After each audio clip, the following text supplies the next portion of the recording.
Bueno, pues vamos a comenzar este panel, este diálogo de alto nivel, ¿no?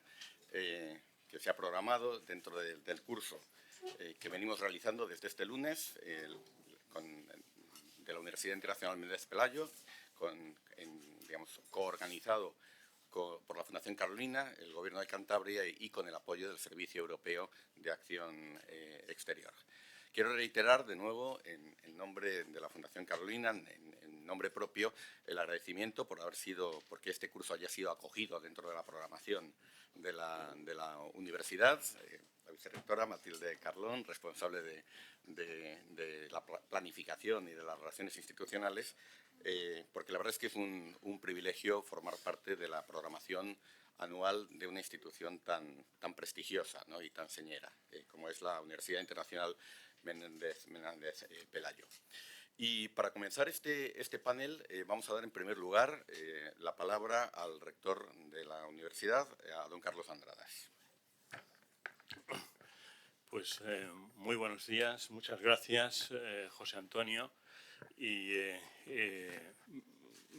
bueno, ya me dirigí a ustedes en la inauguración, con lo cual no les voy a repetir las palabras que dije en aquel momento, pero sí que agradezco y quiero agradecer, además de saludar muy encarecidamente y muy calurosamente a los diversos integrantes en esta mesa, sí que bueno, me apetecía y quería estar presente aquí en esta mesa por varias razones. Primero, por aprender de los ponentes. Son todas personas con una trayectoria extraordinaria, con un conocimiento de la región y de los problemas de los cuales, evidentemente, pues aprenderemos mucho.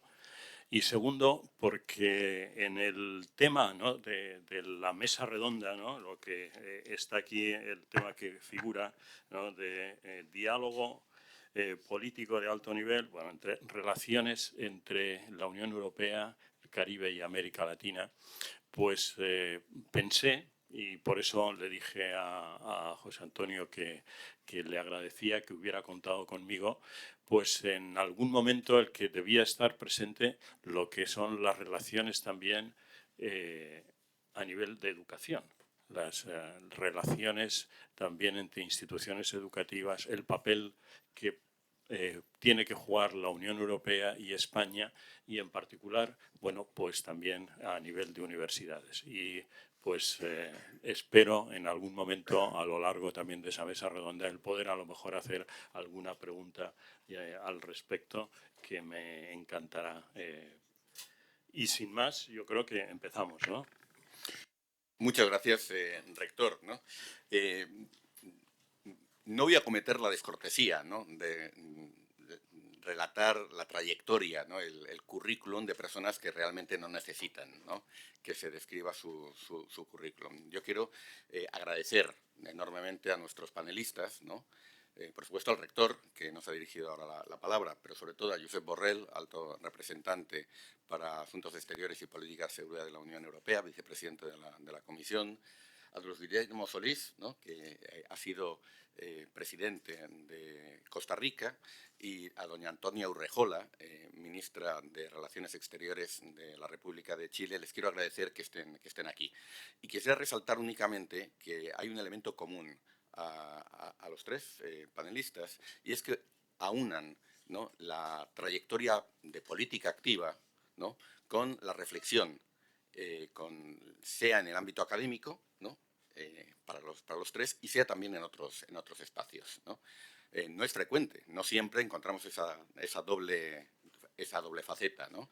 Y bueno, he escuchado y he leído, he tenido la oportunidad de leer y escuchar contribuciones, ¿no?, de nuestros panelistas, y la aproximación que se hace a estos temas pues combina justamente el conocimiento de la práctica con esa actitud más reflexiva, ¿no?, de extraer generalizaciones y conectarlo con grandes debates que se están dando en distintos ámbitos. Estoy convencido de que esa reflexión esas dos dimensiones las vamos a tener aquí presentes. Una nota de método. Vamos a tener en esta sesión dos partes, ¿no? La primera de ellas, voy a ir formulando una serie de preguntas para que sea más dialogado, una serie de preguntas a nuestros panelistas, ¿no? Daremos la oportunidad de que respondan, de que dialoguen también entre ellos, ¿no? Y en un segundo momento abriremos un turno para preguntas que puedan hacer ustedes, y de tal forma que el diálogo sea también con los participantes de este curso. Y quisiera comenzar con una primera pregunta para Josep Borrell, ¿no? Nos encontramos, como ayer también tuvo oportunidad de manifestarlo, nos encontramos en un mundo, pues, en un mundo convulso, en un mundo que desde luego no se caracteriza por la estabilidad. Es un mundo que me permito decir que caracterizar como un mundo que atraviesa una etapa de interregno, ¿no? Caracterizada por una mayor competencia estratégica y por apuestas geopolíticas, muchas veces muy arriesgadas y con un enorme potencial de inestabilidad, como podría ser el ataque, la invasión rusa de Ucrania. Es un mundo también de crisis y retraimiento de la globalización, ¿no? Económica y en otras dimensiones. Un mundo en el que estamos registrando, ya no es el mundo de los años 90, de avance de la democracia, de ola democrática a la Huntington, sino de retroceso democrático y ascenso de fuerzas iliberales, ultranacionalistas y también, aunque no solo de extrema derecha. Y fundamentalmente también es un mundo caracterizado por la emergencia climática, ¿no? Como riesgo realmente existencial, ¿no? Bien, en ese mundo, ¿no? Que, en fin, con esas pinceladas gruesas, ¿no? Se ha tratado de escribir, alto representante Josep, si me permites, ¿qué significa qué significa en ese escenario buscar la autonomía estratégica, ¿no? Y configurarse, como tú mismo has dicho, en un discurso muy relevante entre el Parlamento Europeo, configurarse como una Europa geopolítica, ¿no? ¿Y qué implica también, sería la pregunta, el corolario de la primera, qué implica ser una Europa geopolítica en las relaciones con América Latina, específicamente? Pues, muchísimas gracias primero al rector por acogernos. Yo me he pasado la vida queriendo ser rector de esta universidad y no lo he conseguido, a pesar de mis muchos méritos.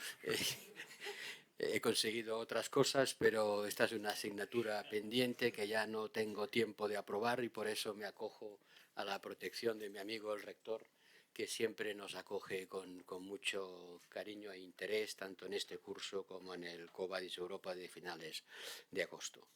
A los que hayan venido aquí por primera vez, imagino que les habrá sorprendido y maravillado el lugar y lo que representa, no solo físicamente, sino cultural y académicamente. Dicho esto, la pregunta no tiene fácil respuesta, pero en lo que se refiere a América Latina, una voluntad de ser un actor geopolítico quiere decir pura y simplemente establecer relaciones de partenariado que vayan más allá del típico tópico de que somos socios naturales porque compartimos la misma lengua y la misma historia, al menos durante los últimos 500 años. Significa algo más que llevarse bien, aunque sea llevándose poco. Y últimamente las relaciones entre América Latina y Europa eran unas relaciones buenas, pero no intensas ni comprometidas en el escenario mundial.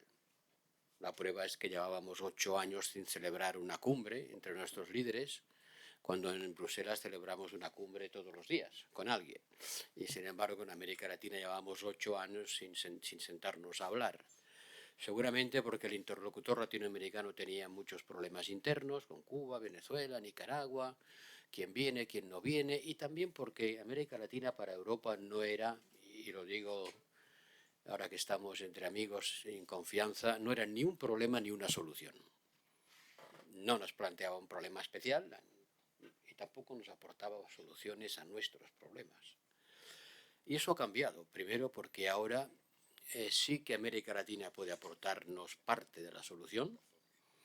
Estoy pensando en el cambio climático y la transformación digital para la que necesitaremos algunos minerales que no tenemos, y ustedes sí. Pero eso no nos debería llevar a la aproximación extractivista otra vez. Yo creo que en Europa hemos abusado de del litio. Eso deberíamos a por el litio donde está el litio, ¿no? Nos suena a dónde está el oro. O sea, ya vinimos una vez buscando minerales y no deberíamos dar la sensación de que volvemos buscando eso. Pero no es menos cierto de que hay una complementariedad entre un recurso y una tecnología. Y el campo del desarrollo digital ofrece también a América Latina la oportunidad de seguir un modelo a la europea, es decir, centrado en el ser humano, lejos de la dominación de las grandes multinacionales, por un lado, o de los grandes poderes estatales, por el otro. Luego, sí, ahora creo que podemos decir que nos necesitamos más. Sí, nos necesitamos más. La protección del medio ambiente y la lucha contra el clima pasa necesariamente por una política en América Latina, que América Latina no debería ver como una imposición en materia ambiental. Algún ministro latinoamericano me ha dicho, o sea que para ustedes el desarrollo, para nosotros la protección del clima. No, no es eso. Pero hay que proteger el bosque donde hay bosque. Y hay que proteger la biodiversidad donde hay biodiversidad. Y ustedes tienen mucho de una cosa y de la otra. Y esa protección no debiera ser una alternativa al desarrollo, ni algo contradictorio con el desarrollo. Y en esa búsqueda de complementariedad tenemos también mucho que hacer los dos. Y luego está la posición en el gran escenario geoeconómico con los acuerdos comerciales, que llevan pendientes demasiados años y que tendremos que hablarnos francamente de si los queremos o no los queremos, por los dos lados, porque yo percibo un je t'aime moi non plus de un lado y del otro, ¿no? Y como último, seguro que hablarás de eso, es la geopolítica, cómo América Latina se sitúa en los nuevos conflictos. Los nuevos conflictos son al menos dos, uno armado, que es el de Ucrania, donde sí América Latina ha votado en Naciones Unidas contra la invasión, pero es fácil percibir que aparte del voto formal en Naciones Unidas, no existe en muchos países latinoamericanos la condena rotunda, la indignación moral, el compromiso que hay en Europa contra esta invasión. Y podría citar tomas de posición de algunos líderes latinoamericanos muy significados al respecto. Y el otro conflicto no armado, ni siquiera un conflicto, simplemente una confrontación, es la que se libra en el Pacífico entre la potencia emergente, China, y la potencia dominante, que son Estados Unidos. Y América Latina también tendrá que tomar posición, y como casi todos los países en el mundo van a adoptar una posición de swinging, ¿no? Depende cuándo y cómo y para qué. Y en eso también nuestra relación puede cimentarse. O sea que tenemos mucho por hacer. La cumbre ha sido un éxito diplomático, pero todo está por hacer. La cumbre es un inventario que hay que llevarlo a la práctica. Muchas gracias, Josep. El hecho es que América Latina, como la propia Unión Europea, pues han experimentado un peso de gravitación internacional. Cuando vemos su porcentaje de participación en el PIB mundial, por ejemplo, pues se ha producido un descenso, no tanto en términos absolutos, sino en términos relativos. Casi uno podría decir que en el caso de la Unión Europea, en parte autoinfligido por la forma en la que enfrentamos la crisis del euro. Pero esa pérdida de gravitación internacional, de menor peso político, económico, pues también es visible en América Latina, ¿no? Que, en fin, pues hablamos de una nueva década perdida, que experimenta visibles fracturas políticas y que además tiene, digamos, ha atravesado un periodo de retraimiento de sus esquemas de integración, cooperación y concertación regional. Entonces, yo querría preguntarle, presidente Luis Guillermo, ¿no? Que has conocido, que has trabajado académicamente y que has conocido de cerca pues estas reuniones, estas cumbres, estos procesos de cooperación, integración y concertación regional, ¿no? Que tuviste además una experiencia, quiero recordar, el proceso de paz de Esquipulas, ¿no? Cuando todo esto nació, ¿no? ¿Qué estrategias de inserción internacional debería adoptar América Latina como región, ¿no? Más allá de sus países, y si la integración regional, la cooperación regional juegan un papel, ¿no? O siguen jugando un papel después de tantas idas y venidas en esas estrategias para pesar más y para tener mayor interlocución con China, con Estados Unidos e incluso con la propia Unión Europea? El botón de la derecha.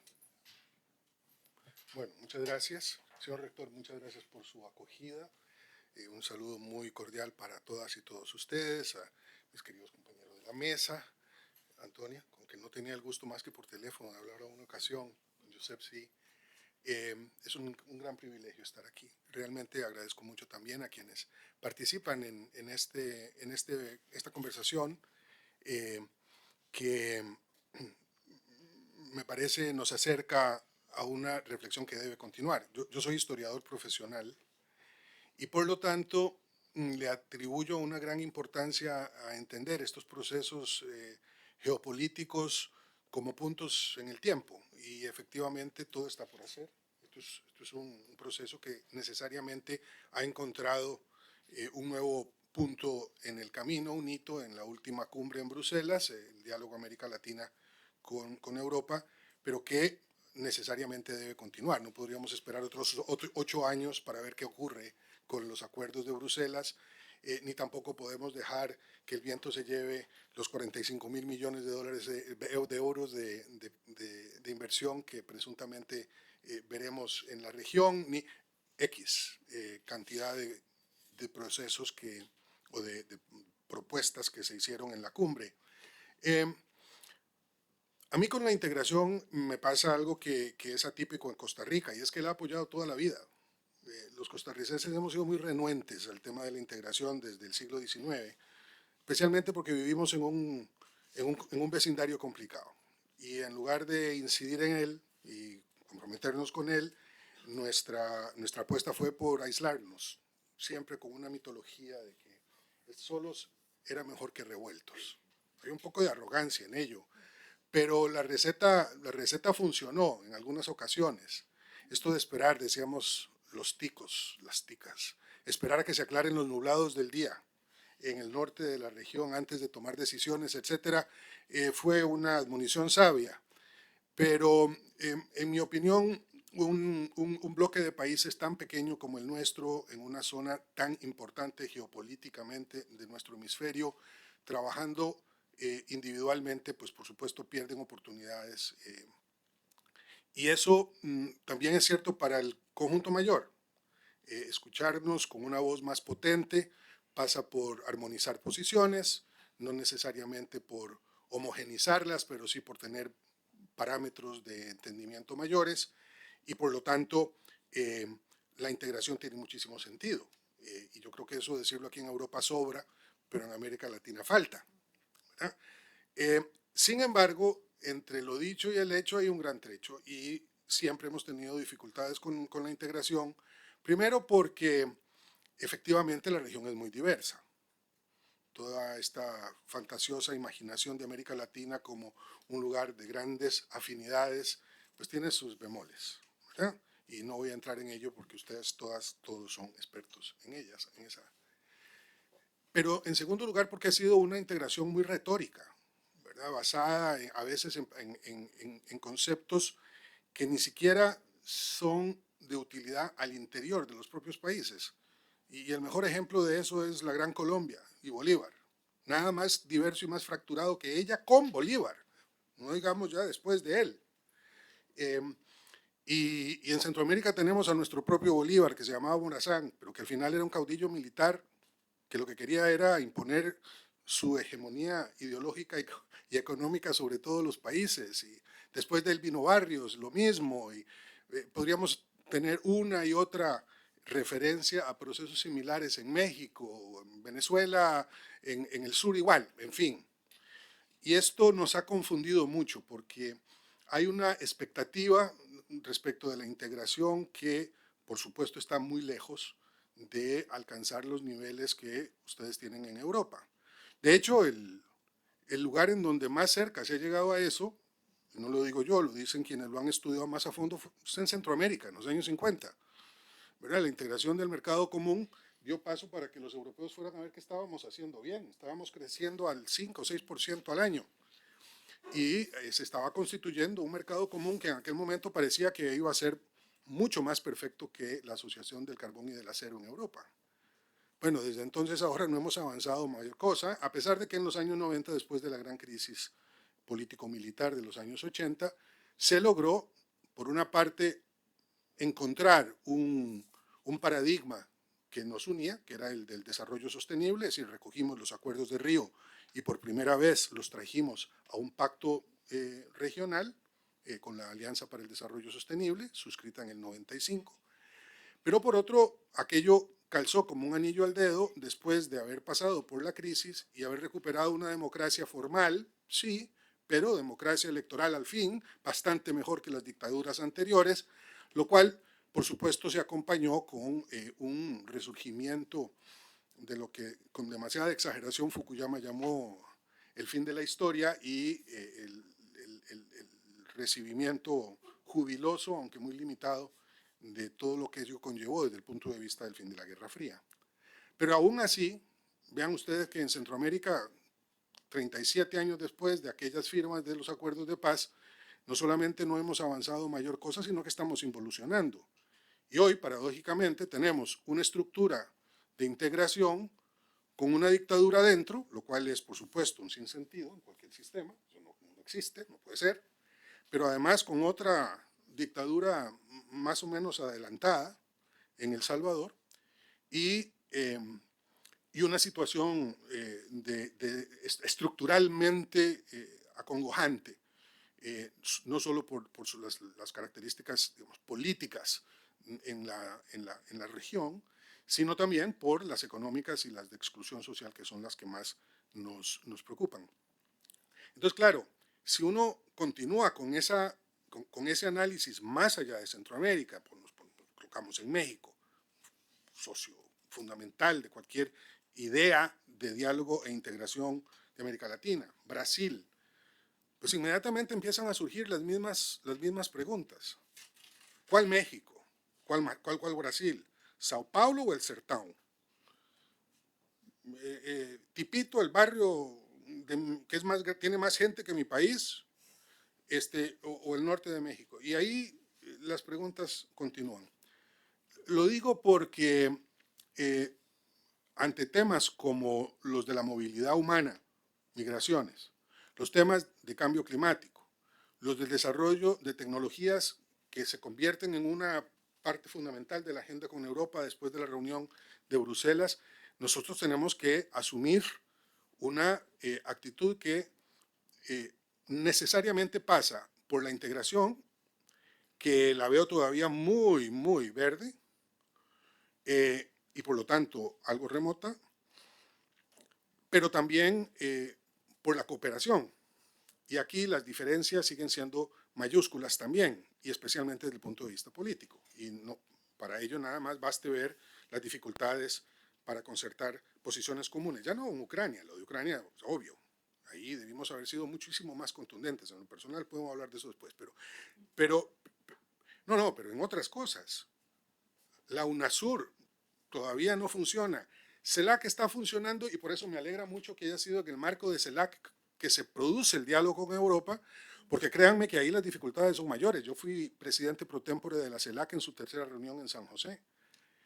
Y puedo contarles las dificultades, como decía un amigo mío, incluso para declarar un minuto de silencio en aquellas reuniones. ¿Verdad? Porque que se paralizó, porque no podíamos resolver si la sede de la siguiente CELAC estaba en Tegucigalpa o en Bolivia. Y no había inocencia en el tema de la sede, conste. Entonces, para resumir, creo que la agenda que tenemos es esencial y requiere fundamentalmente de integración, sin duda de cooperación, que es algo que todavía tenemos que desarrollar un poco más y que, por supuesto, como muy bien nos recordaba Roberto Domínguez en la presentación que antecedió a esta, tiene que partir de un convencimiento, de una realidad, y es que Europa, ni los Estados Unidos tampoco, va a resolver nuestra agenda de desarrollo ni nuestros principales desafíos, incluidos, por supuesto, algunos bastante molestos de discutir en América Latina, como son los fiscales. Entonces, me parece que hay que abonar en ese proceso de discusión y rebalancear las cargas, colocándolas en un realismo que llamabas un realismo optimista, pero que, realista al fin, encuentra en el tema de la integración, al menos en la nuestra, aunque no eximo a Europa de sus propias complejidades en su integración. Hay un señor que se llama Víctor Orbán, por ejemplo, que habrá que... Pero fundamentalmente en las nuestras, y la diferencia tiene que ver con institucionalidad, al final de cuentas, que es lo que diferencia a una y a otra. Lo dejo por aquí. Gracias. Muchas gracias, presidente, ¿no? Y además por, en fin, poner sobre la mesa esa contradicción, ¿no? Entre, digamos, la claridad, digamos, la racionalidad de la integración como un imperativo, pues para tener, digamos, voz, para tener condición de actor, peso, recuperar gravitación en el sistema internacional, pero también el hecho de que existan una serie de dificultades, de ciclos, ¿no? De dinámicas de impugnación, de desacuerdos, de fracturas, pues que hacen que esa integración o esa cooperación, ¿no? Que digamos en un rango menor, pues sea muy difícil, ¿no?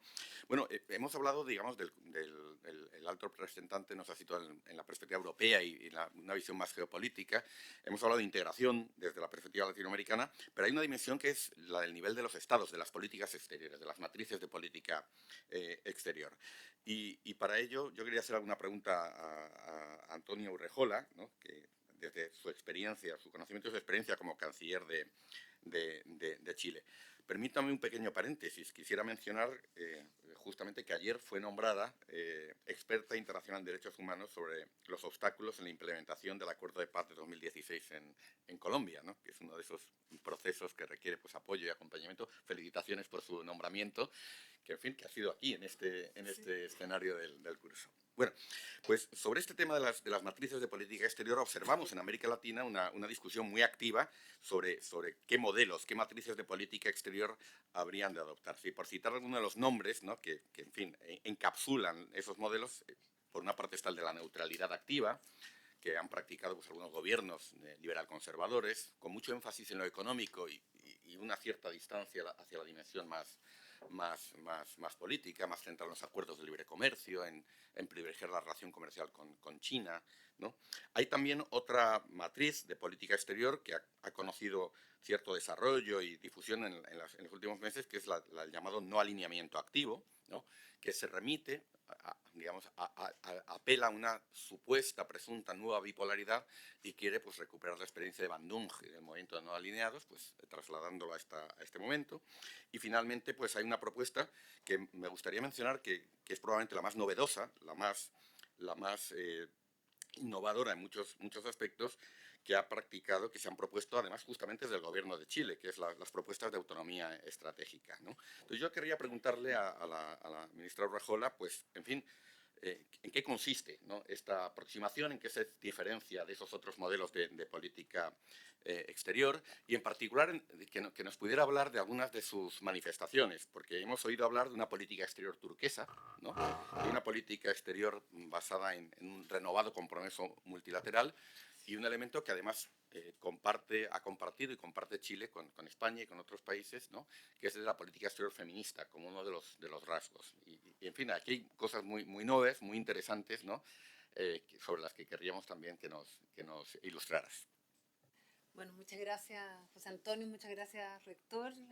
Gracias por la invitación y también, por supuesto, para mí es un honor estar acá con estas dos personas. Gracias por compararme con ellos en la trayectoria, porque no siento que les llego ni a los talones, pero muchas gracias igual. A ver, efectivamente ha habido una discusión que lleva ya varios años en la región respecto del no alineamiento activo, la política de neutralidad activa y lo que también se ha hablado y lo habló, bueno, el propio Josep, ¿cierto?, que es la autonomía estratégica. En el caso de Chile, el gobierno del presidente Boric ha optado por una política exterior que se basa precisamente en lo que es la autonomía estratégica y lo que hemos llamado diplomacia emprendedora.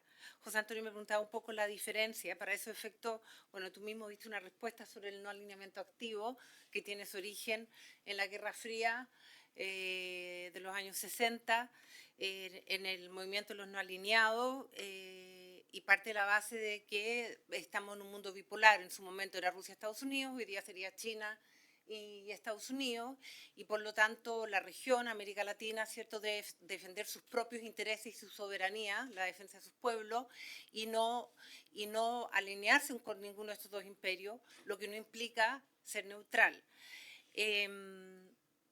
Aunque dice que no es ideológico, obviamente por su origen, que el movimiento de los no alineados es muy ideológico, y desde nuestra perspectiva, además, en su momento, obviamente, cuando se creó, sí era una realidad que existía la Guerra Fría y era un mundo completamente bipolar, pero hoy día nosotros estimamos que el mundo no es bipolar, es multipolar y está mucho más fragmentado y es bastante más complejo.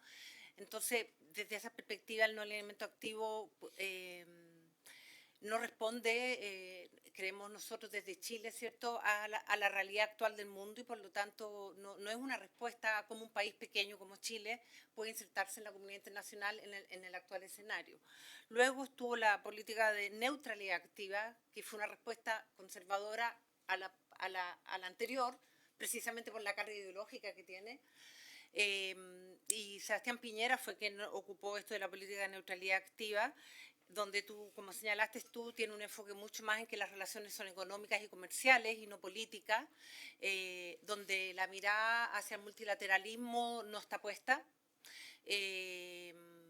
porque se supone que hay que defender los intereses nacionales y económicos, y por lo tanto el multilateralismo, y eso se vio en lo que fue la política exterior de Sebastián Piñera, es decir, un conjunto de temas en que Chile incluso tenía un liderazgo, como fue toda la discusión del acuerdo de Escazú.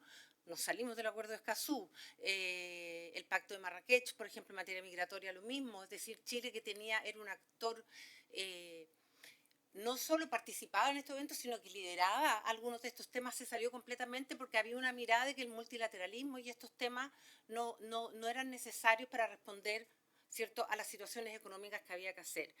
Y lo que por otra parte era bastante mentiroso, porque a la vez se creó en respuesta a UNASUR el PROSUR, que era un conjunto de países que pensaban igual ideológicamente. Después, para mí, un ejemplo de lo peor de la política exterior en su momento, y que no es neutral, es precisamente el Grupo de Lima. Creo que el Grupo de Lima le hizo mucho daño a la región, donde las relaciones regionales se basaron en Venezuela y las posiciones respecto de Venezuela, o sentadas en la mesa a Venezuela o no sentadas a Venezuela, y por lo tanto toda la discusión de integración que hablaba se centraba en la posición que tenían respecto de Venezuela. Creo que el Grupo de Lima le hizo un tremendo daño a la integración latinoamericana, más allá de que sea una utopía, pero sí le hizo un tremendo daño. Y ahí entonces llegamos a lo que está dentro del programa del presidente Boric, que es de la autonomía estratégica, y también hablamos de la diplomacia emprendedora, por decirlo de alguna manera.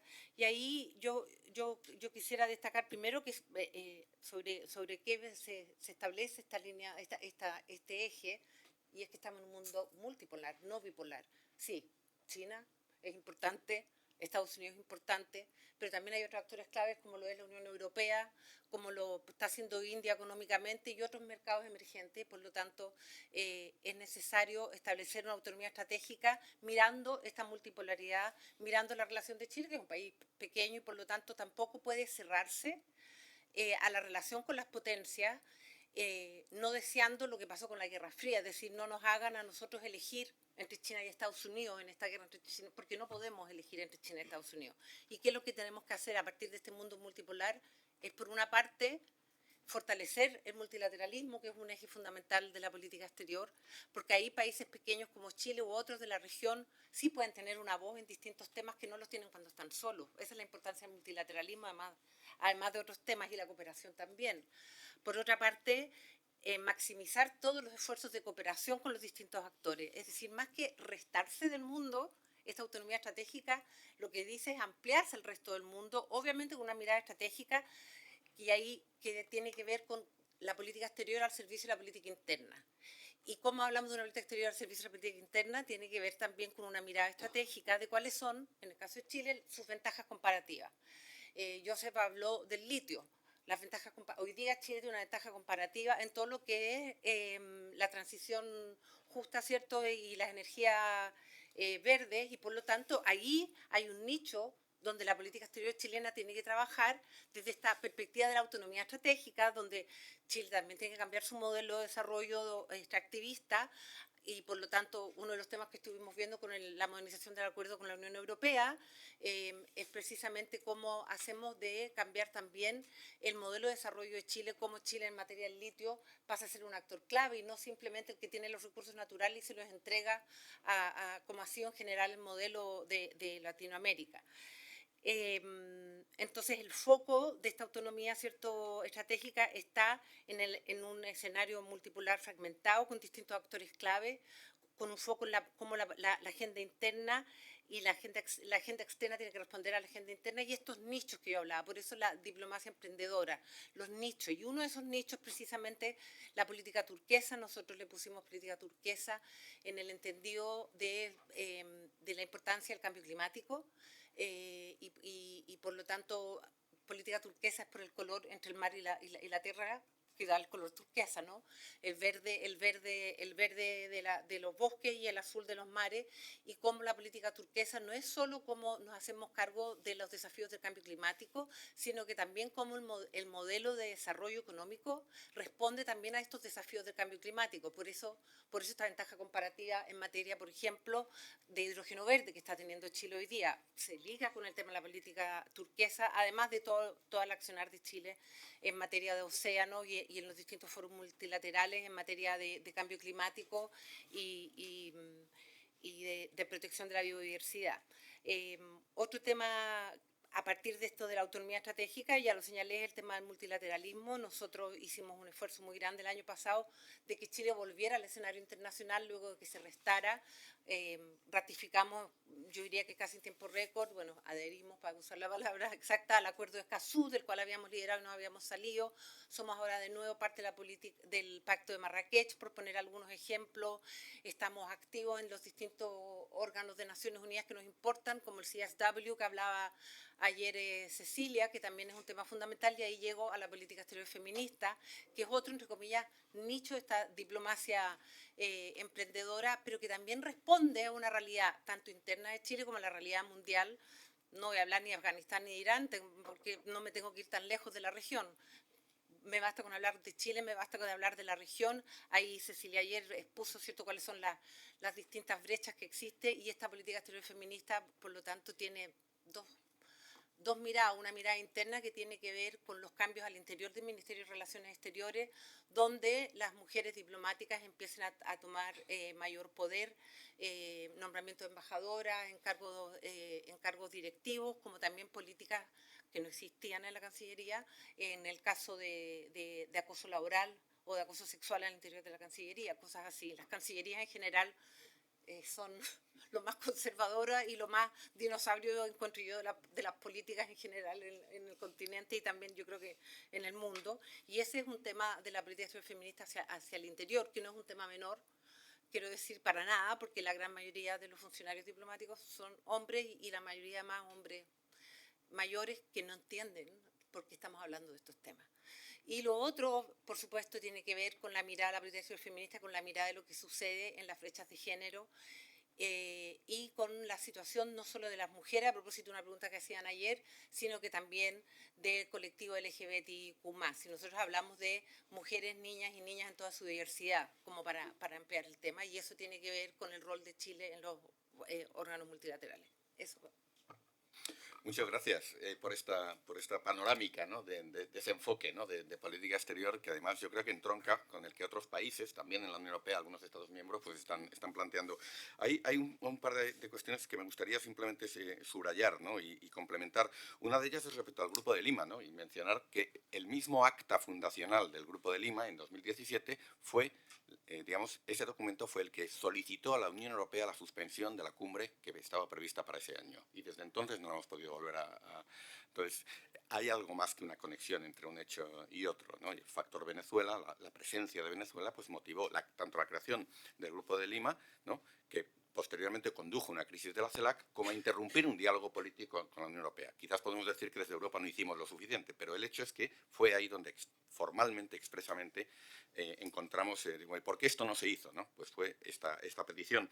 Y el otro elemento que me gustaría reseñar se refiere pues, a la política del litio, ¿no? Porque hay una política nacional del litio, efectivamente, que intenta pues, desarrollar cadenas de valor y una pequeña pieza de ello ha sido la adaptación del acuerdo Unión Europea-Chile. La modernización del acuerdo Unión Europea-Chile pues, ha incluido unas disposiciones que permiten un precio preferencial para el litio chileno, para que pueda, digamos, justamente dar inicio a esas cadenas de valor. Y esto ha sido, si me permite decirlo, es una concesión europea, ¿no?, a reglas de mercado, que ha facilitado que el acuerdo se haya podido presentar en la cumbre. Con los otros dos tenemos ahora problemas, ¿no? Y creo que ese dato pues, también es importante. Se ha mencionado, por supuesto. Voy a abusar que esto es una conversación, Claro. decía José, sobre el tema del Grupo de Lima. Estoy fundamentalmente de acuerdo en que hizo mucho daño, pero es que también el Grupo de Puebla hizo mucho daño, porque el tema de Venezuela había que hablarlo, igual que hay que hablar del tema de Nicaragua y el tema de Cuba. Y tenemos que hablarlo bien, pero no se puede ignorar. Y cuando en América Latina empezamos a ignorar y a no llamar a las cosas por su nombre, que el régimen, tú lo hacías muy bien ayer en tu entrevista, el régimen de Daniel Ortega no es un gobierno socialista, es una dictadura. Y hay otras. Y lo que estaba pasando con Venezuela, en el momento en que aparece el Grupo de Lima y el grupo también sobre Cuba, pues se rehúsa a tocar esos temas.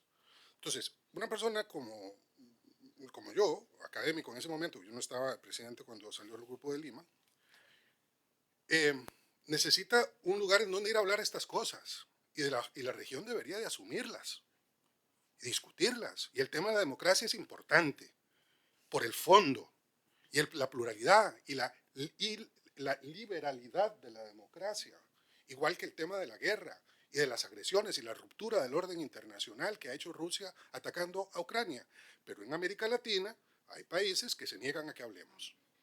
Entonces, todo está muy bien mientras sea Bolsonaro, todo está muy bien mientras sea Bukele, todo está muy bien mientras sean las democracias fallidas, pero no cuando hablamos de estos otros regímenes. Hay algún lugar en donde tenemos que hacerlo. Y claro, entonces ahí es a donde surgen estas iniciativas que son para el otro lado. Y ahí existe toda una dificultad que yo creo que también en la última cumbre se resolvió muy bien. Gracias, nada más. Sí, muchas gracias. Esto es importante. Justamente comentábamos el primer día, ¿no?, las dificultades de un marco, digamos, intergubernamental para abordar estas cuestiones en un contexto de exigencia mutua, ¿no?, por una parte, y por otra parte, ¿no?, un marco intergubernamental, ¿no?, que pretende ser inclusivo, ¿no? Porque a diferencia de la Cumbre de las Américas, donde se estableció derecho de admisión, ¿no?, la Cumbre Unión Europea-CELAC, ¿no?, ha querido llamar a aquellos que no nos gustan, como dijo Javier Niño. No sé si sobre esto, Josep, ¿quieres comentar algo sobre la cumbre? Sí, muchas gracias a todos. Bueno, no se martiricen porque en todas partes cuecen habas. Nosotros también estamos al tiras y aflojas de que si va esto yo no voy, porque recientemente hemos tenido que suspender una cumbre a nivel ministerial entre Europa y la Liga Árabe, porque la Liga Árabe ha aceptado a Siria como miembro de la Liga Árabe. Bueno, es decisión soberana de los estados que constituyen la Liga Árabe, que reconocen al gobierno sirio y lo llevan a su mesa. Y entonces los europeos decimos, pues si va a Siria, como no la reconocemos, no vamos. Y se suspende la cumbre. Es a nivel ministerial, pero no deja de ser importante. Yo tuve que ir al Cairo a dar explicaciones de por qué, en una posición poco fácil, ¿no? O sea que esas cosas pasan, nos pasan, si va esto yo no voy, pero quizá en América Latina ha pasado más que en otros lugares, porque ha habido países que han tenido sistemas políticos que no son de democracias representativas multipartidistas, y algunos de ellos no lo son desde hace muchos años, ¿no?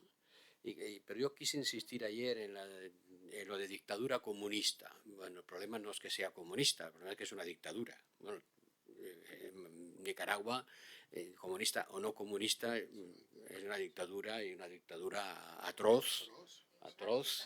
Y tú y Antonia lo conoce bien y nosotros sabemos también que es una dictadura atroz, pero si la CELAC dice que quiere que Nicaragua participe en la cumbre, tuvimos desde Europa la actitud, creo, flexible, constructiva, de decir, bueno, pues muy bien, ¿no?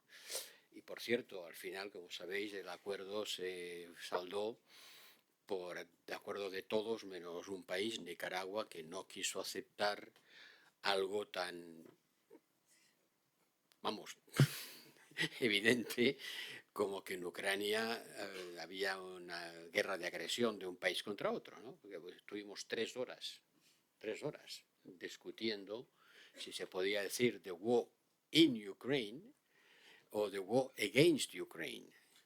Que hay una guerra en Ucrania no necesita que se reúnan 60 jefes de Estado para decidirlo, ¿no? Parece que no hace falta tanta movilización de inteligencia para decir que hay una guerra en Ucrania. El problema no es que hay una guerra en Ucrania, sino qué clase de guerra hay en Ucrania. Y Nicaragua se negó a aceptar que hubiese una guerra de agresión contra Ucrania, algo que Venezuela y Cuba aceptaron. Pero que dio lugar a un debate ideológico, porque todo el mundo entiende que esa guerra en Ucrania, contra Ucrania, de agresión contra Ucrania, tiene también un trasfondo geopolítico. Y es evidente que hay países que no participamos en la guerra directamente, pero que de alguna manera somos parte de ella, en la medida en que armamos a una de las partes e invitamos a los demás a que no armen a la otra, como es nuestro discurso a China para decirle que no arme a Rusia. Nosotros armamos a Ucrania, pero eso quiere decir que hay una diferencia entre el uno y el otro.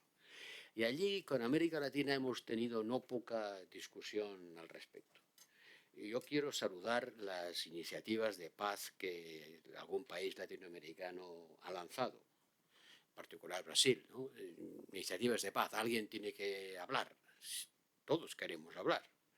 O alguien tiene que estar en condiciones de hacerlo, y no todos vamos a estar en condiciones de hacerlo. Ciertamente yo no voy a estar en condiciones de ser un interlocutor de Rusia aceptado.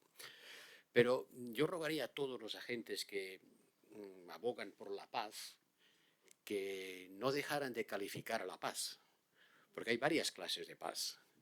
Está la paz de los cementerios, donde hay mucha paz, pero ninguna vida. Está la paz del vencido. Y están las paces justas, que se resuelven desde el respeto al derecho internacional y a la soberanía e integridad territorial de los países. Por eso a mí no me vale cualquier paz y no me vale cualquier iniciativa de paz, porque para que pueda conducir una paz justa tienen que empezar reconociendo que aquí hay un agresor y un agredido. Y no me vale decir, sí, pero el agresor agredió porque resulta que el agredido tenía la veleidad de ser parte de la OTAN o no. Esta clase de explicaciones no me sirven, porque si me sirvieran, entonces renunciaría al principio fundamental de la solución pacífica de los conflictos.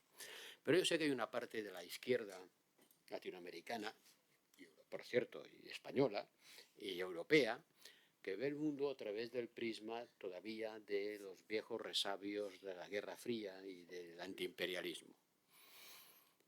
Antiimperialismo en América Latina y anticolonialismo en África.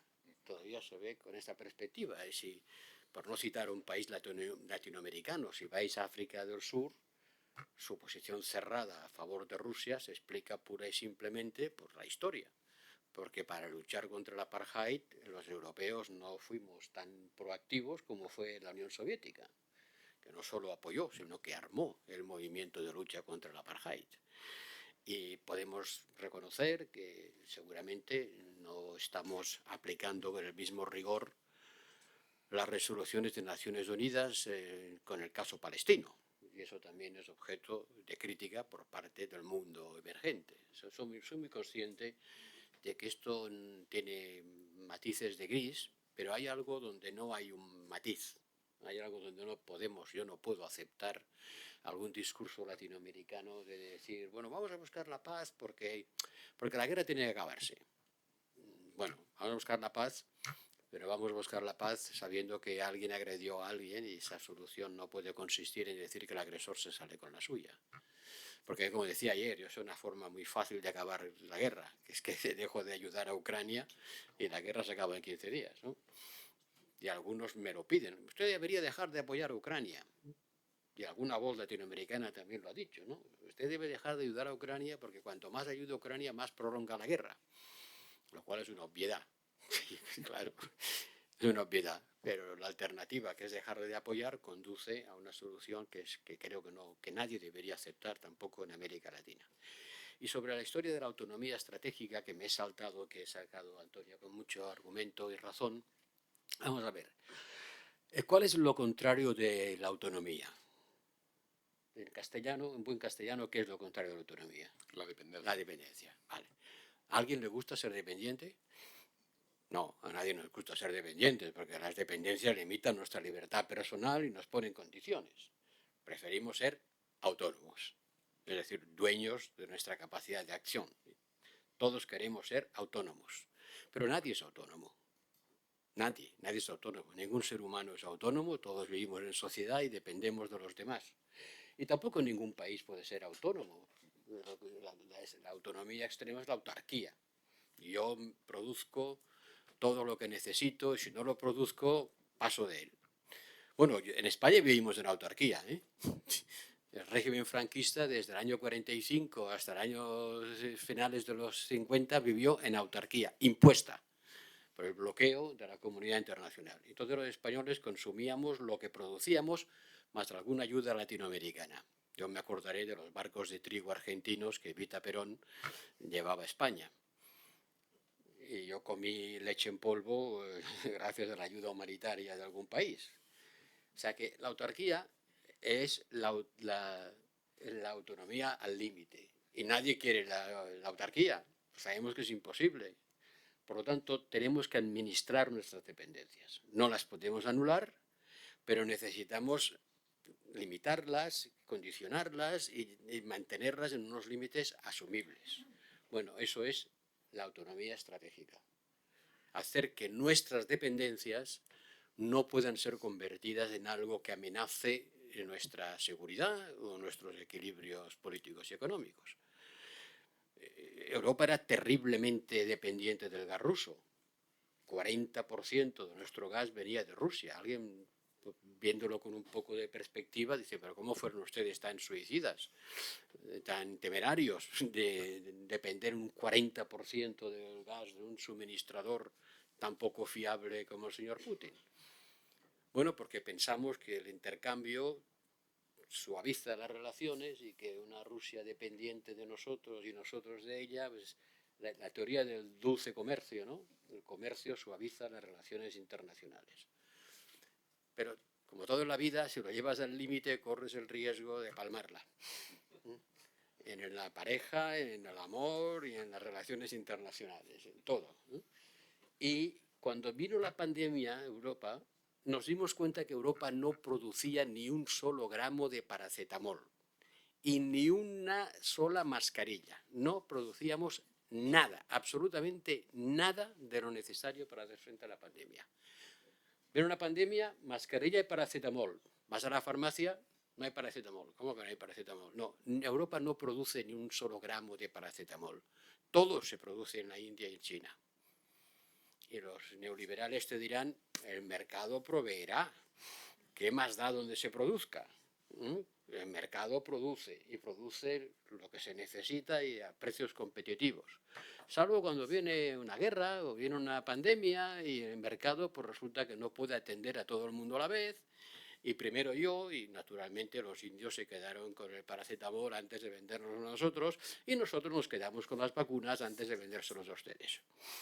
Porque yo he estado en América Latina, me he encontrado con presidentes de república que me han dicho, oiga, yo les quise comprar vacunas, no que me las dieran, yo soy un país rico, no necesito donativos, yo quise comprarlas y me dijeron que no tenían. Mejor dicho, que tenían, pero que las necesitaban ustedes. Y tuve que llamar al amigo Xi o al amigo Putin para que me las mandaran y me las mandaron. Y eso es uno de los puntos débiles en el que hemos salido de la pandemia. Podemos presumir, y lo hacemos, y con razón, que fuimos el país que más donó y más exportó del mundo. La presidenta von der Leyen lo repite siempre, y tiene razón. Pero una cosa son las cifras y otra cosa son los tiempos. Y ambas crean percepciones. Sí, al final usted llegó, pero llegó después de. En el momento crítico, cuando hacían falta y era una cuestión de vida o muerte, usted no llegó, llegó después y antes llegó otro. Y eso, cuando hablamos de autonomía estratégica, para nosotros ha quedado claro. No a las dependencias excesivas.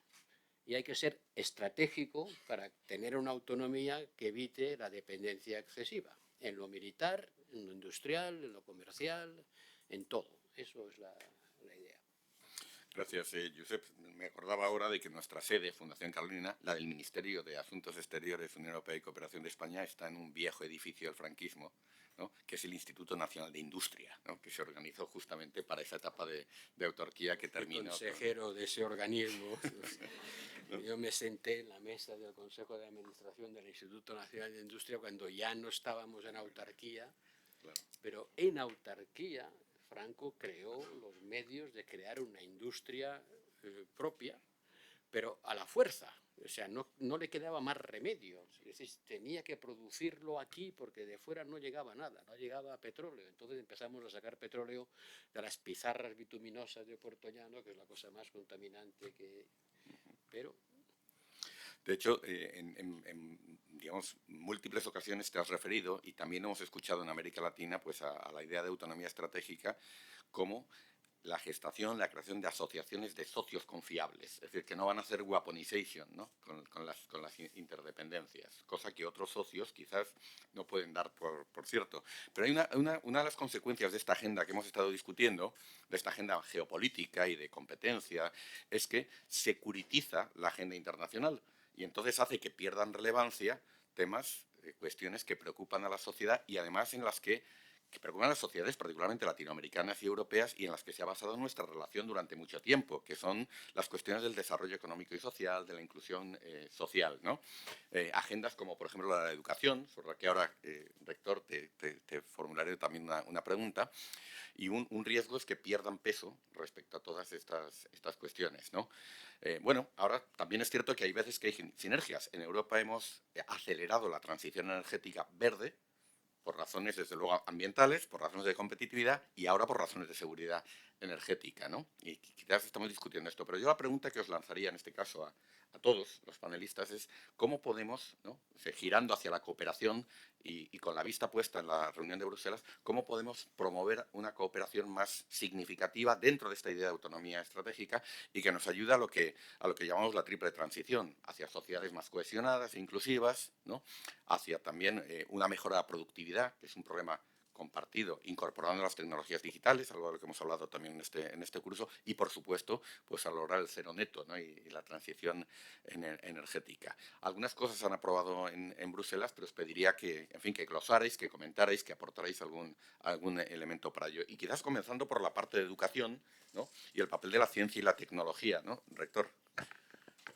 Bueno, yo iba a plantear esa pregunta, ¿no?, justamente aquí a los panelistas, y es algo que a mí me preocupa mucho, siempre lo saco a colación, es precisamente cuál es el papel que, hablo de las universidades, bueno, pues porque es lo que me resulta más cercano, pero se podría extender seguramente a todo el ámbito educativo, pero bueno, centrándonos en las universidades, yo siempre creo que las universidades podemos hacer mucho más en términos de colaboración y de crear vínculos que además, precisamente porque tienen una raíz en la parte formativa, ¿no?, este vínculo entre compañeros de estudios, entre maestros, discípulos, que son vínculos de larga duración, el cómo podemos fomentar, potenciar, meter justamente el papel de las universidades en algo que podríamos llamar eso, que forme parte de la diplomacia educativa o formativa, ¿no? Por supuesto, ahí meto todo el tema de investigación también, ¿no? además creo hay algunas de las cosas que se han mencionado aquí que me parece que son muy relevantes, ¿no? Y es porque además si no lo hacemos ahora, y me refiero a hacemos entre Unión Europea y América Latina y el Caribe, pues si no llegamos ahora, llegan otros, ¿no? Y esto, de hecho, ya nos ha pasado, ¿no? Es decir, que los huecos se van rellenando y es importante y después es mucho más difícil. Entonces yo creo que hay que pensar cómo dentro de esta estructura de colaboración, bueno, cuál primero puede ser el papel que las universidades debemos de jugar, podemos jugar, y después cómo lo podemos poner en marcha, ¿no? Y estaba pensando, bueno, tú eres académico, Josep también es académico, presidente también es académico y de Antonia no lo sé, pero entonces, digo, curiosamente, o sea, estamos hablando aquí gente que todos provenimos de la academia, entonces, bueno, ¿qué papel, cómo potenciarlo, cómo articularlo puede jugar la academia, digamos, precisamente en este establecimiento de esta colaboración, teniendo en cuenta que todos los retos que tenemos ahora mismo, ¿no? Cambio climático, transición verde, energía, salud global, una mayor cohesión social, es decir, el desarrollo social, son todos temas en los cuales el conocimiento, la investigación juegan un papel extraordinario, ¿no? Entonces, yo no tengo muchas soluciones, ¿no? Como veis, pero simplemente me gustaría por lo menos que lanzar la idea y lanzar la pregunta. Gracias, rector. Justamente hablábamos ayer de ese compromiso regional con la economía del cuidado, con los cuidados, y lo conecto también con esa agenda de política exterior feminista. O sea, es agenda de desarrollo, pero también es diplomacia, ¿no? Y, bueno, más allá de ese caso, ¿no? Esta pregunta general, ministra Antonia, ¿no? ¿Cómo podemos cooperar mejor en esas transiciones, ¿no? En esa agenda de desarrollo, que es una agenda, además, nueva, ¿no? Que la emergencia climática pues, nos la está transformando, ¿no? A ver, yo estaba pensando cuando hiciste la pregunta, yo creo que uno de los temas fundamentales, en primer lugar, que a propósito de las autonomías estratégicas, que es un poco el reclamo, ¿cierto?, de América Latina y esta mirada de socio minoritario, por decirlo así. Yo creo que lo primero en materia de cooperación, Luis hablaba anteriormente, ¿cierto?, que es la falta de conocimiento mutuo, en realidad, voy a decirlo así, pero en este caso, como el dinero viene a la Unión Europea, vamos a hablar de la necesidad del conocimiento de parte de los europeos sobre América Latina y sus diversidades y las distintas necesidades que tienen los países, porque hay países que son completamente distintos, con realidades distintas, y yo creo que una agenda de cooperación tiene que responder a las distintas realidades. No es lo mismo una agenda de cooperación con Chile que con Guatemala, por ejemplo.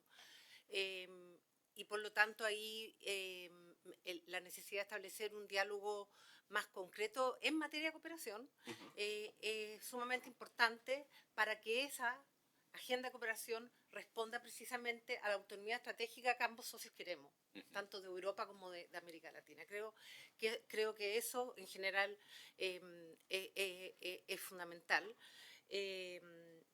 Hay una situación, ¿cierto?, en la región que tiene que ver con los grupos más vulnerables, pueblos indígenas, mujeres, niñas y adolescentes, afrodescendientes, la misma población LGBTI, la situación de América Latina respecto de los asesinatos a defensores y defensoras de derechos humanos, que tiene el índice más alto del mundo de asesinatos a defensores y defensoras, dicho tanto por los organismos de Naciones Unidas, como la Comisión Interamericana de Derechos Humanos, como las ONGs, que es Global Witness.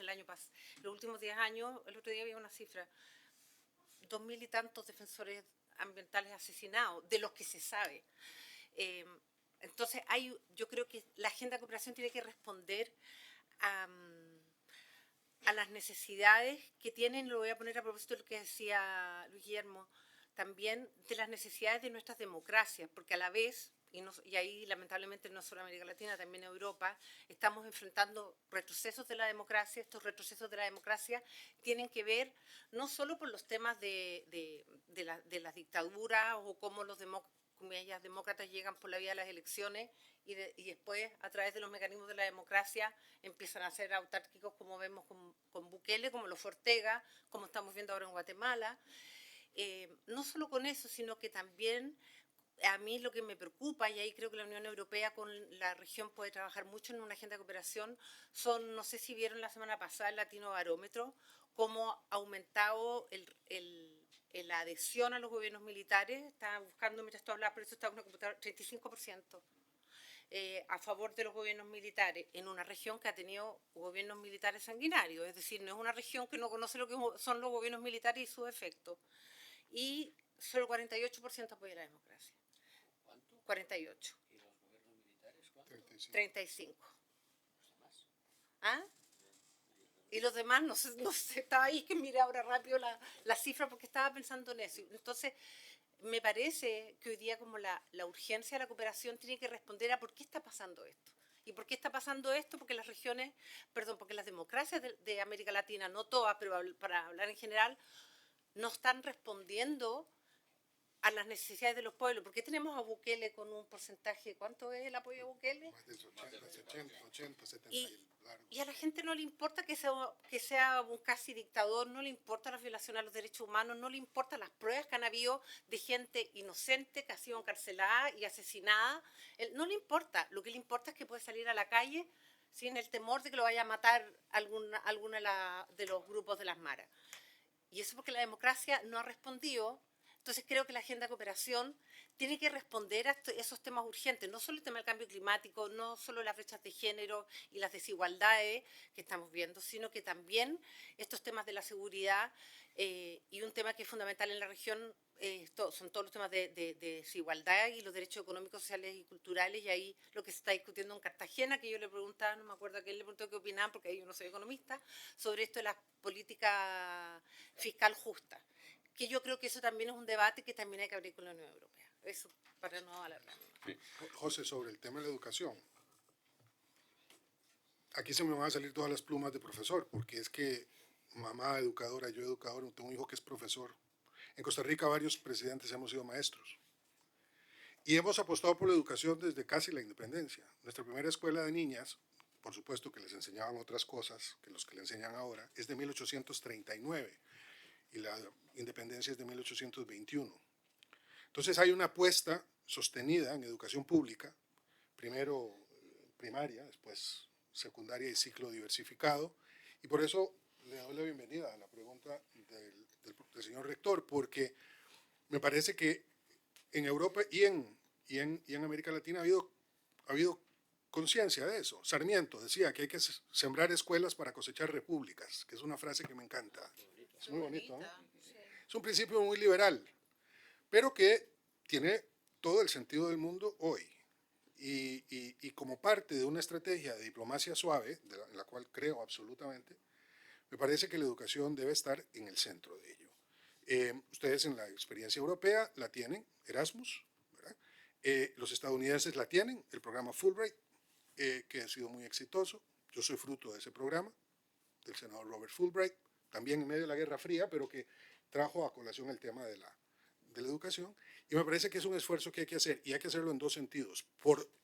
En el sentido productivo, es decir, lo que se necesita en la educación para superar los rezagos económicos y sociales, como trampolín para que la sociedad mejore y las familias progresen, y también ahora en un sentido filosófico, porque esta sociedad anticiencia solo se puede atacar desde una sociedad del conocimiento. Y allí creo que el diálogo con Europa es muy importante, ahora como lo fue en el siglo XIX, en donde desde América Latina veníamos a las universidades europeas los primeros médicos, los primeros ingenieros, etc. Gracias, Luis Guillermo. Me lo has puesto, digamos, muy fácil para hacer referencia a la Fundación Carolina y sus programas de becas, ¿no? Que es nuestro. Gracias. Josep, querías... Es verdad, la Fundación Carolina juega un papel fundamental y yo quiero aprovechar la ocasión para decir cuán satisfecho estoy del trabajo que hace su director, que fue sin duda alguna mi mejor nombramiento de mi paso por el ministerio. Está haciendo una tarea inmensa y esa fundación debería tener más recursos y más capacidades, porque Porque es verdad, o sea, es verdad. No, es cierto, es casi un tópico decir la importancia que tiene la educación. Ya es casi un tópico. Tú has dicho sembrar escuelas para recoger repúblicas. Eso me recuerda que en Francia a los maestros de escuela les llaman los húsares de la república, les hussards de la République. O sea, la infantería de choque de la república es el maestro de escuela. Y Francia tuvo escuelas laicas y obligatorias mucho antes que otros países europeos, y esto explicaba una parte de su predominio intelectual. España era un país de analfabetos cuando estalla la guerra civil, y sin duda si hubiéramos sido más letrados la guerra civil no hubiera sido tan terrible como fue. Por lo tanto, todo lo que se invierta en educación, magnífico, pero no olvidemos que también hay un rechazo en las sociedades desarrolladas y muy bien educadas. Hay un rechazo a la ciencia y al experto. Mirad lo que pasó durante el Brexit en el Reino Unido. Cuando los expertos decían, oiga, cuidado que el Brexit va a tener estas consecuencias, que decían, fuck the experts. Fuck the experts. Fed up with esta gente que, amparándose en la ciencia, me dice lo que tengo que hacer o no. Y eso en un país difícilmente podremos decir que el nivel intelectual de la sociedad británica y sus universidades no está a la altura. Pero bueno, sí, sin duda hemos de cooperar más en lo que hace sociedad, lo que construye sociedad. Y yo cuando digo la transición verde y la transición digital, siempre digo, cuidado, y no nos olvidemos de la tercera pata del invento, que es la social.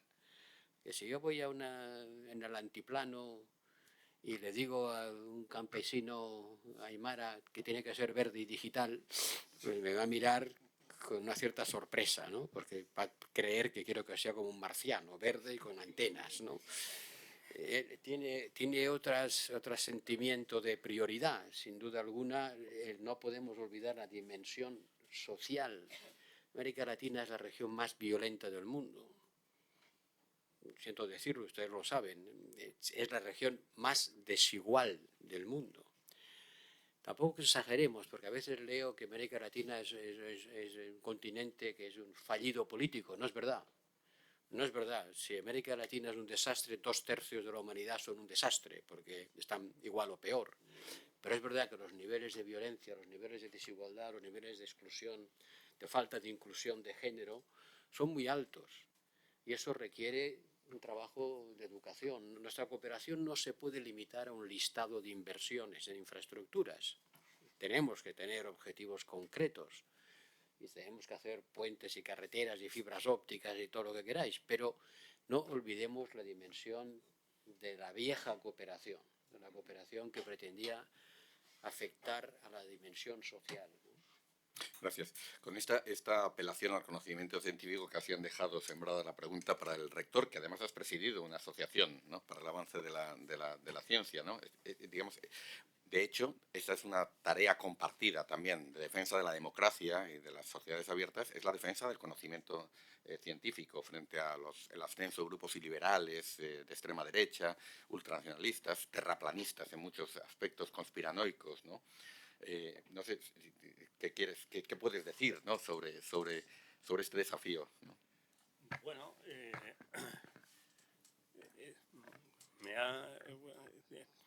estaba pensando justamente lo que decías ahora, Josep, el cansancio o el rechazo un poco hacia los expertos, ¿no? Lo que pasa es que yo creo que eso también, en algunos casos, evidentemente cuando decías al campesino aymara, bueno, simplemente porque, digamos, sus intereses, digamos, inmediatos, pues no contemplan eso, sino que necesita otras cosas, ¿no?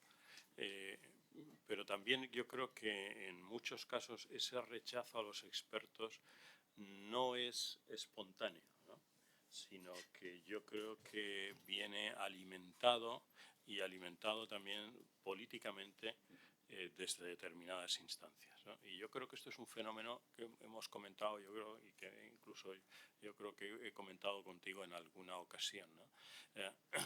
Yo creo que desde hace tiempo, precisamente, yo creo que para poder igual la expresión es un poco fuerte, pero ya estamos en un foro, digamos, aquí informal, para poder manipular de una manera, digamos, yo creo que más directa a la sociedad o a las poblaciones.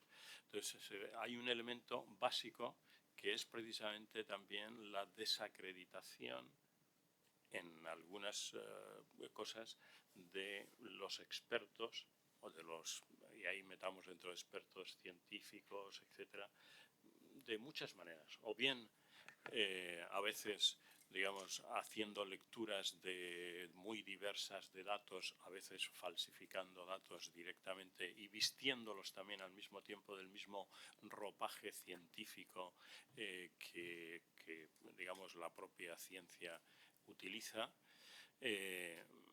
A veces acusando simplemente de que vivimos en una realidad efectivamente muy nuestra, cerrada y que, bueno, digamos, autorreferenciada, lo cual seguramente es algo que a veces nos hemos ganado también, yo creo, a pulso nosotros mismos, ¿no?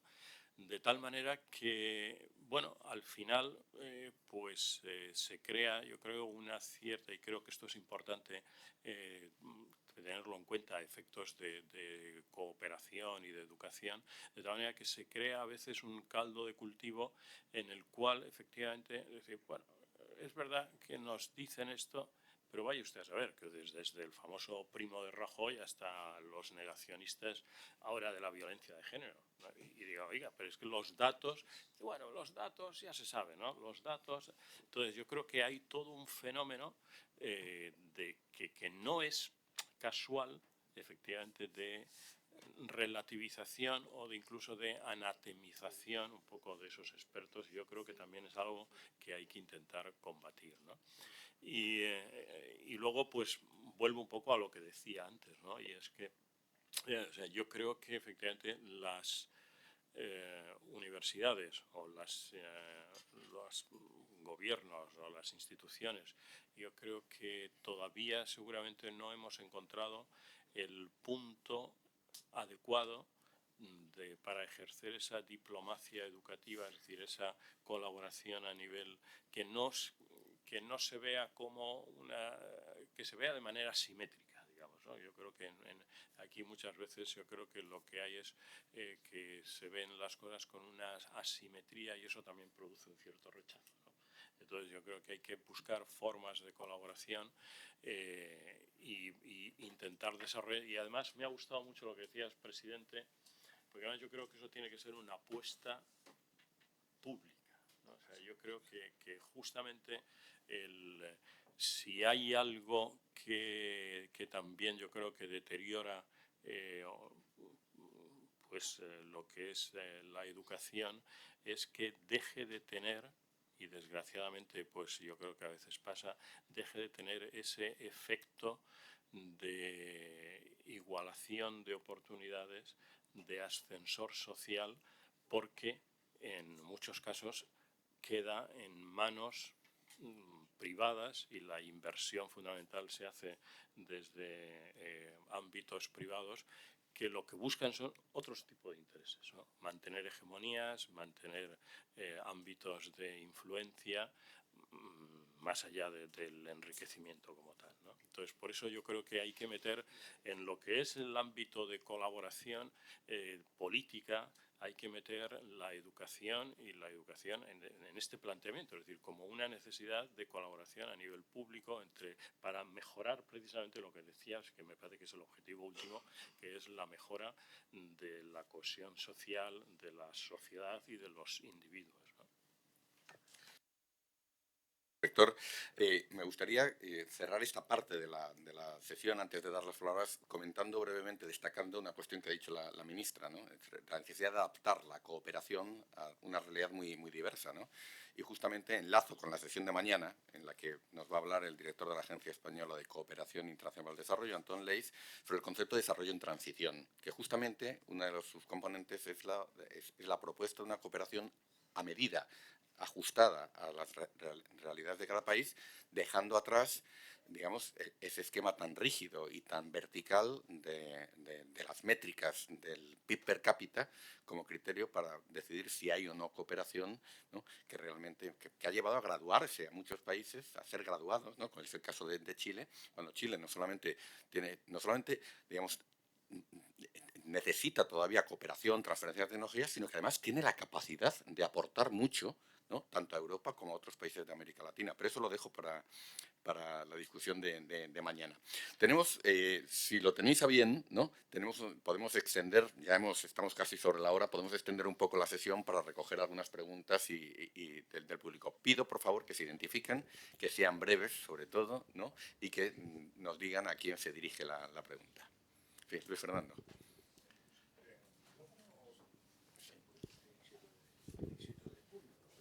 Bueno, muchas gracias. Soy Luis Fernando Medina, embajador de Colombia ante la OCDE. La pregunta es para Josep, pero creo que un poco interpela también a los demás panelistas. ¿Qué falló con lo de la hipótesis de acercar a Rusia mediante el comercio con el gas? Y yo voy a aventurar una hipótesis, pero porque si le preguntan a un eurócrata en el 2016, diría, oiga, pues es que es lo que nos funcionó de maravilla con Alemania. Lo mejor que le ha pasado a Europa es eliminar el conflicto franco-alemán a través del comercio, ¿no? O sea, un octogenario francés nació en 1865, muerto en 1945, vivió 3 guerras con Alemania. Un octogenario francés nacido en el 45, no ha habido ninguna guerra con Alemania. Dice, bueno, ahí está, el comercio funciona, ¿no? ¿Por qué no va a funcionar con Rusia, ¿no? Y hipótesis por el extractivismo.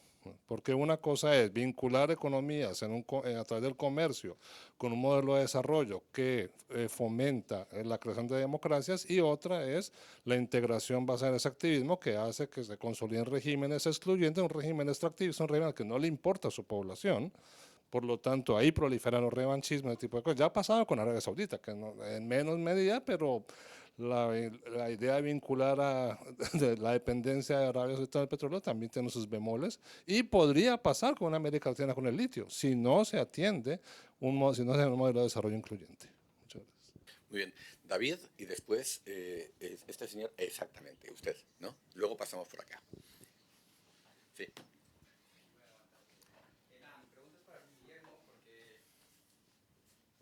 El 21 estuvo participando la ex primera dama de Costa Rica, Claudia Dobles, y es una cuestión muy concreta porque se ha planteado ahora con la presidencia que viene de El Salvador del SICA un poco la integración, esa perspectiva de la Unión Centroamericana, y un poco con el para hacer la reforma. Quiero saber su perspectiva honesta, incluso vale con un sí o no, si usted ve viable, ya no tanto en el corto, pero sí en el medio plazo, una integración real y profundizar en los lazos de cooperación y los mecanismos de compartimiento entre los diferentes estados de Centroamérica.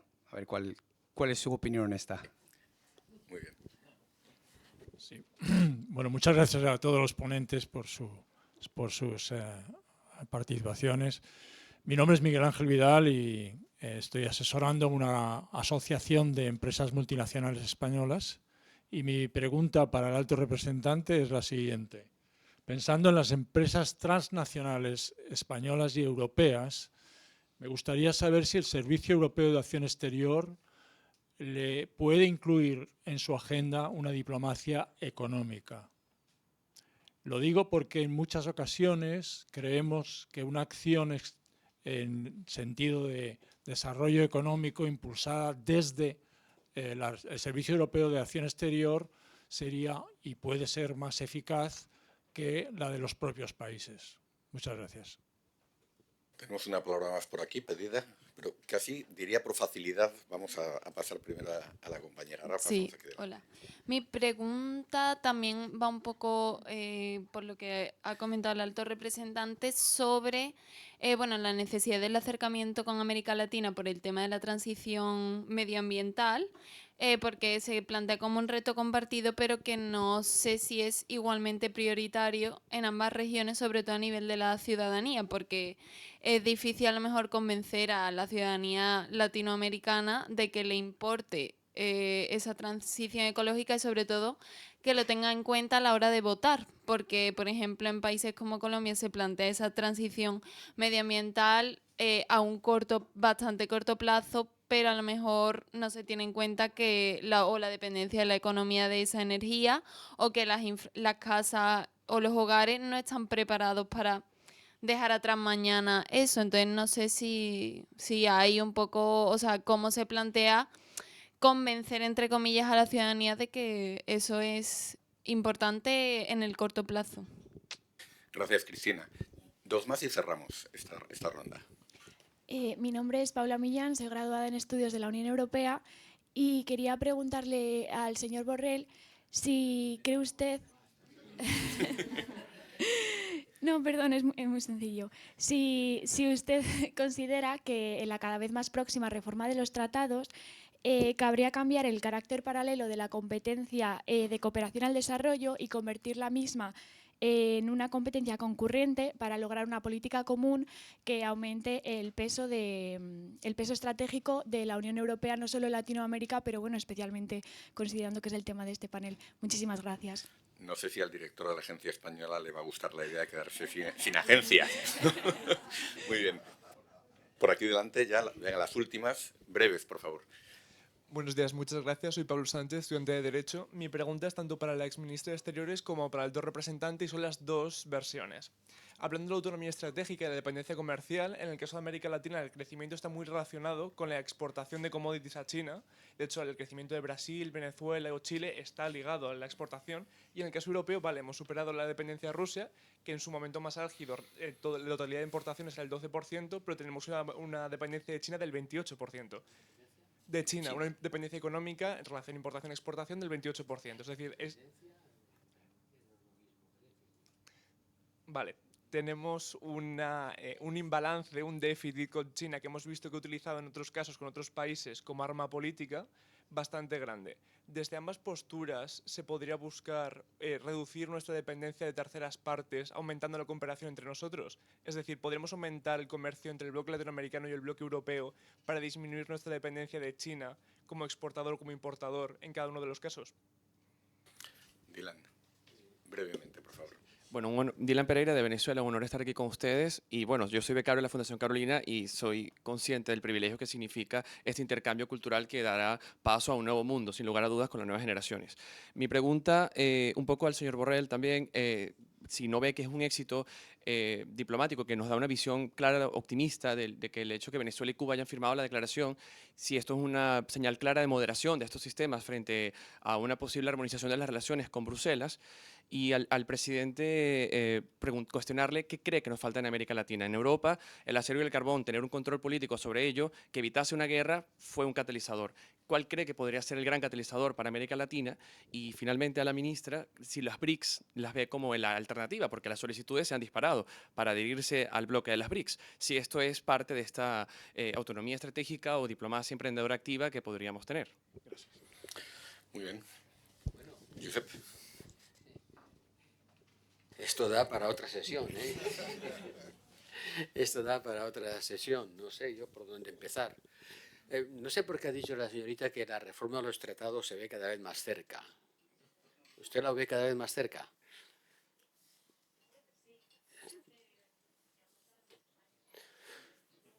Yo no digo que no sea necesario, pero francamente no lo veo muy cerca.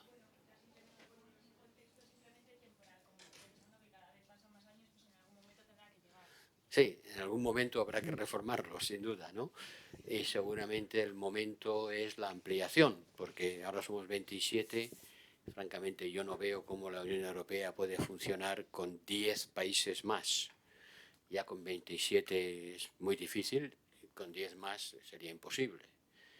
Bueno, imposible, mucho más ineficiente, por así decirlo. Y seguramente será el momento en que tendremos que revisar nuestras reglas de funcionamiento. Pero no lo veo tan cerca como usted cree, no está en la agenda. No está en la agenda porque todo el mundo sabe en Europa que reformar un tratado requiere 27 referéndums y los referéndums los carga el diablo. Y ya hemos visto lo que ha pasado en alguna ocasión. y por lo tanto la gente se lo mira con muchísima cautela. Pero sí, en algún momento habrá que plantearse también cuáles son las competencias federales de la Unión y cuáles son las competencias estatales. Pero yo francamente no veo a ningún país europeo decir que las competencias de cooperación al desarrollo son federales, porque cada país tiene la suya, y no solamente cada país. En España cada región tiene la suya, y dentro de cada región cada ciudad tiene la suya. Yo he visitado muchas partes de África donde se ve, esto lo hizo la cooperación andaluza, esto lo hizo la cooperación de La Rioja, no la española, las 17 comunidades autónomas, ¿no? Y veo difícil que se llegue a decir eso es una competencia federal, porque cada Estado-nación querrá tener su presencia en el mundo. Y aprovecho para decirles que tampoco se flagelen ustedes mucho por la falta de una acción coordinada a nivel internacional de América Latina, porque Europa tampoco la tiene. O sea, la política exterior es competencia de los Estados miembros. Aunque a veces la Comisión aparezca queriendo jugar un papel en política exterior, no lo tiene. La política exterior es competencia estatal. Y Dios sabe las enormes diferencias que hay entre los Estados miembros a la hora de definir una política exterior, incluso con respecto a América Latina. Lo que hay en Europa es un intento de construir una política exterior común, en lo que sea posible, porque común no quiere decir único. El euro es una moneda común y única, pero antes tuvimos el EUCO, antes del euro tuvimos el EUCO, que era común, pero no era único, porque seguían subsistiendo las monedas nacionales. Pues ahora estamos en el estadio de que hay una política exterior de cada país, y bien que la juegan, allí donde pueden, y el intento de crear una política común por unanimidad, y eso pues tiene los límites que ayer hablábamos en la conferencia. O sea que no se martiricen diciendo, no tenemos una matriz de política exterior común. Nosotros tampoco. Nosotros tampoco, y eso lleva mucho tiempo en hacerse. La diplomacia económica, eso me lleva a la diplomacia económica. Si por diplomacia económica piensa usted que, por ejemplo, lo que son las agregadurías comerciales en las embajadas de España, ¿no? Que son la antena que hace la diplomacia económica, pasarían a estar en las delegaciones de la Unión Europea, le digo lo mismo. No, porque los Estados miembros de la Unión compiten entre ellos en lo económico, y todavía cada uno quiere obtener sus partes de mercado en el mundo. Y no veo cómo esa competencia entre las empresas de distintos países, representados cada una por sus embajadas y sus agregadurías comerciales, podría pasar a una representación única. Para eso tendríamos que ser un Estado federal, y estamos muy lejos de serlo. Eso no quiere decir que no tengamos que prestar atención a la dimensión económica de nuestra relación, y lo hacemos, pero es muy complicado sustituir o ni siquiera complementar la acción nacional, porque nuestras empresas están compitiendo claramente entre ellas y cada una busca el apoyo de su embajada. Digo eso para desacralizar un poco el grado de integración de la Unión Europea, que es sin duda muy superior al de América Latina, infinitamente superior, pero no llega todavía ni con mucho a los niveles de integración que tiene un Estado federal, sobre todo en lo económico. Lo único que hemos federalizado es la política monetaria, y ese es a la vez nuestro éxito y nuestro talón de Aquiles, porque tenemos un claro desequilibrio entre una política monetaria federal y una política presupuestaria que cada uno tiene la suya, con restricciones impuestas desde el centro, que hay que ver cómo las vamos a administrar, porque francamente, con lo que tenemos que invertir para hacer frente a la transición verde y digital, que no es un free lunch, o sea, los que se crean que esto es gratis, no, ambas cosas implican una destrucción schumpeteriana de capital. Es el caso de escuela de Schumpeter. Va usted a destruir capital y lo va a reemplazar por otro. Bueno, eso quiere decir más inversión. Más inversión quiere decir menos consumo, y más inversión puede querer decir más déficit. Hay que aumentar nuestro gasto militar. Y hay que hacer frente a los efectos socioeconómicos de la pandemia. Todo eso en el marco fiscal que tenemos, yo no sé por dónde va a salir, ¿no? Esas son las dos preguntas que entiendo eran más directamente dirigidas a mí. ¿Había otra de la que me sienta responsable o no? Puedo pasar la pelota a mis compañeros, ¿eh? Bueno, la respuesta sobre el Zika es más corta, será más corta que el versículo más corto de la Biblia. Y es no. No veo cómo el Zika va a fortalecerse y no veo cómo podremos hacerlo en el corto plazo debido a las disfunciones que el sistema muestra y particularmente la existencia, como digo, de una dictadura en su seno, más la situación de El Salvador, Guatemala, que se ha vuelto muy complicada y los fenómenos que eso conlleva. Con respecto a y esto me trae a la segunda pregunta sobre las condiciones para mejorar los niveles de integración a América Latina. Y ahí, por supuesto que la respuesta es totalmente insatisfactoria, porque lo que voy a decir es que se necesita, en primer lugar, mucho más cohesión social al interior de cada país miembro de esa supuesta integración, de ese conjunto de naciones integradas. Es decir, los procesos de integración son tan fuertes como el más débil de sus miembros. Entonces hay que levantar y las asimetrías tienen que resolverse para que podamos tener un piso común sobre el cual empezar a construir cosas. Y en estos momentos todavía las desigualdades, como ya lo señaló el alto representante en América Latina, son las más grandes del mundo. Somos un país de desigualdades en muchos órdenes. Y claro, llegar hasta allí es muy complejo, incluso si nos planteamos estadios relativamente básicos, digamos, de entendimiento. La otra preocupación es el tema de la supranacionalidad. Creo que hay en América Latina un renacimiento de nacionalismos y una renuencia creciente a trasladar supranacionalidades a entidades regionales. Por supuesto, para quienes creemos en el multilateralismo esto es un problema, pero esta recuperación nacionalista, incluso en sus variantes más extremas, de repudio absoluto a la ley internacional y a la presencia de organismos internacionales que puedan tutelar cosas tan básicas como derechos humanos, para señalar el caso de la OEA, por ejemplo, que en muchas cosas podrá ser deficiente, pero es el lugar en donde se deposita todo nuestro derecho internacional sobre derechos humanos en América Latina, pues es evidente. Entonces, ese es un tema, y creo que por supuesto está todo lo otro que ya es superestructural y tiene que ver con perspectivas de la geopolítica y bueno, no tan superestructural, pero bueno, que tiene que ver con el momento en que estamos, en donde lo que prevalece es la fragmentación y no el consenso. Consenso que, dicho sea de paso, es otro de los problemas que tenemos con los niveles de integración, que nos bloqueamos todos por la regla del consenso, ya no digamos la unanimidad, que eso es todavía más difícil de alcanzar. Pero no veo que sea el mejor momento para nuestro proceso de integración, aunque le doy la bienvenida al esfuerzo que se acaba de realizar. Y salve Fundación Carolina, efectivamente, que estando en su casa, una omisión de ese tamaño es inaceptable, pero hay que, y aumentemos el presupuesto para la Fundación Carolina también. Una de las preguntas era sobre China.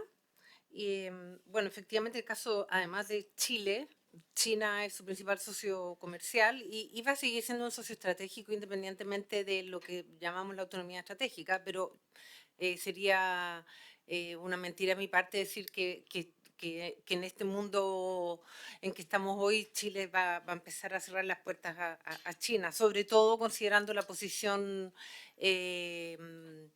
física de Chile y su mirada hacia el Pacífico y la importancia que tiene Asia-Pacífico para Chile. Dicho lo anterior, cuando hablamos de autonomía estratégica, también es fundamental para nosotros el tema de las inversiones y de esa perspectiva los principales socios que estamos buscando en los temas, por ejemplo, de transición verde, tienen que respetar un conjunto de temas que fueron parte de lo que discutimos en la Organización del Acuerdo con la Unión Europea, por ejemplo, y que tiene que ver con los temas de las cadenas de valor, tiene que ver con los I+D, cosas que no siempre China trae. China en el fondo sigue teniendo este modelo extractivista y lo que estamos buscando es poder dejar capacidades instaladas. Entonces, eso no sé si responde a tu... Y luego sobre los BRICS, si eso sería parte de la autonomía estratégica, mi opinión personal es que no. En primer lugar, bueno, no está en la agenda de Chile ser parte de los BRICS, y yo creo que los BRICS también es un bloque económico, pero es un bloque ideológico, si tú ves los países que son parte. Y por lo tanto creo que eso no es parte de una autonomía estratégica, porque termina finalmente dependiendo de un bloque económico y político que no te deja tener la cierta libertad necesaria para poder desarrollar de acuerdo a tus prioridades internas. Muchas gracias, ministra. Bueno, hemos tenido, yo creo, una extraordinaria mesa, un extraordinario debate. Quiero daros a todas las gracias. Y para cerrar, cedemos la palabra pues, al rector, don Carlos Andradas. Bueno, pues simplemente eso, ¿no? Cerrar, dar las gracias a los panelistas. Da gusto escucharos, ¿no? Y aprender de vosotros. Dar las gracias a todos los que habéis escuchado y habéis también participado con vuestras preguntas. Y bueno, sumarme a esta petición de que financien más a la Fundación Carolina y ya de paso, ¿no? También que incluyan a la UIM, ¿no? Que incluyan a la UIM también en eso, porque porque, bueno, de momento, desde luego, lo que sí tenemos claro como Universidad Internacional Menéndez Pelayo que somos es que queremos seguir siendo un lugar de encuentro, de debate, de aprendizaje en común. Como decimos, además, siempre ya poniéndolo de ¿no? Internacional, intergeneracional e interdisciplinar. Y seguimos ahí, desde luego, con esa ilusión y con esa pulsión, y estamos encantados de haber alojado este curso y, en particular, este debate y esta mesa redonda que hemos tenido esta mañana, ¿no? Muchas gracias.